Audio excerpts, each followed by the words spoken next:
How many people here use pre-workouts? Show of hands, pre-workouts. So our first story is about a 29-year-old man who died from a caffeine overdose. He ingested up to 5 grams of caffeine powder. Now, if you don't know how much caffeine that is, it is the equivalent of 200 cups of coffee.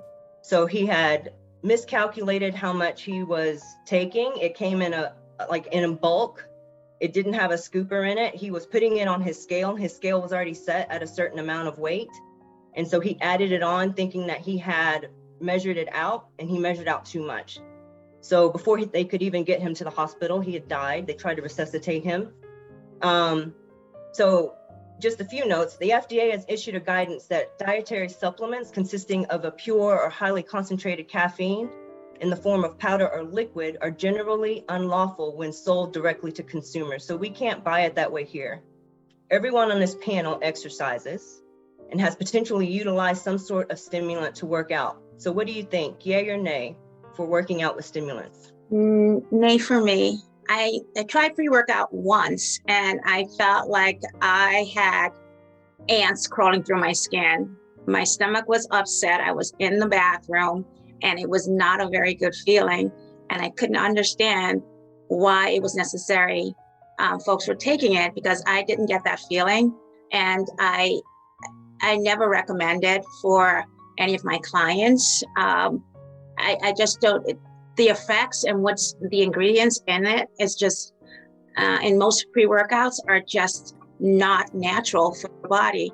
And a lot of gym goers utilize it because they see a trainer using it or they see an athlete using it and it does wonders for them. I think it's gonna do wonders for me, and they get just hooked on it unnecessarily, that the body just stopped doing what it naturally does to push you through your workout. So for me, it's a nay.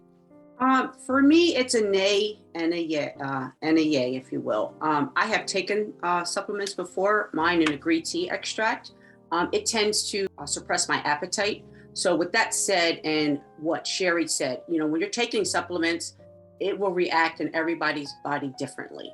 So I always encourage my clients to always read your labels and always check with your family doctor, or either a healthcare professional that really knows what is in that supplement. And you also have to take in consideration of any drugs that you are taking for any type of conditions that you may have.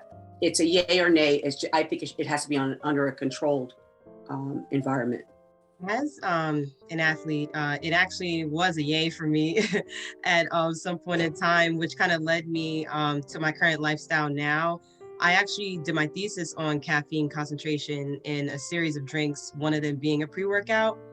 And the conclusion of my thesis was the harmful effects that over-intoxication of caffeine can have on not only your system, but your adrenals, your liver, all of your organs. Like, these things are long-term that are not really understood by like the masses. But I was really glad to have that lesson because there were other side effects that come with in excess of caffeine in terms of high blood pressure. Currently, I use like natural juices in order to like give me the boost that I need. So it is unfortunate that this young man did not have the guidance from not only the labeling, which is a lot of people fall ill to this, and they don't really have the guidelines in place. So hopefully that company and a lot of companies moving forward can let the public know of the effect. For anybody that is in here, I would definitely love to know if people are using that pure caffeine as a pre-workout, because I definitely have some other tips for you if you're interested. Thank you for that. And I would definitely take her up on that. We should be utilizing our own natural body's resources for energy. Some of you I know say that you have to have coffee every day. So this is why we have these conversations, and whether or not we have a caffeine addiction, but that's another discussion.